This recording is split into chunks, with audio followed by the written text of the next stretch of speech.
Hello everybody, welcome back. Today as well we have got you another video, and in this video I'll show you how you can fix your stick drift of your PS5 controller. But before that, please do make sure to like our video, subscribe our channel, and yes, without any further delay, let's get into it.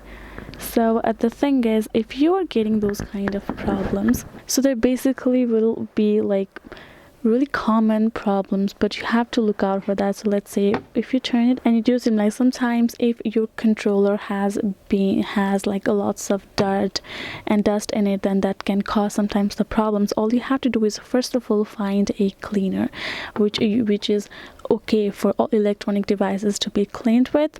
Once you have got it, simply spray down it a bit on the cloth and simply clean it. Other thing is, if you're simply getting the stick drift issue, you have to simply try to rotate your sticks. So all you have to do is do this a couple of times, so you can simply make sure to remove all of the dirt. Or even right now you can see if you have been using your PS continuously, right, that might be the reason that you might get that. So you have to roll it to both of the side and then clean it everywhere. So while you're cleaning, if you simply clean this side, then make sure to clean the other side as well.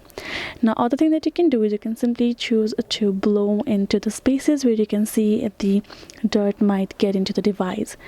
So once you have done so, all you have to do is then again press it on it 2 or 3 times, and then you might be able to fix it. If still it doesn't fix your problem, all you have to do is you have to take it to the place where the people actually fix it, and then you can take it to the shop and let them see what is actually wrong with it, so they can open it up and check it. But if you're simply having a bit of a drift issue but your controller works well with all of the other functions, then you can simply try to clean it evenly and you will be done. That is it guys. Hope this video was helpful to you all. Thank you so much for watching, and yes, I'll see you guys in our next video.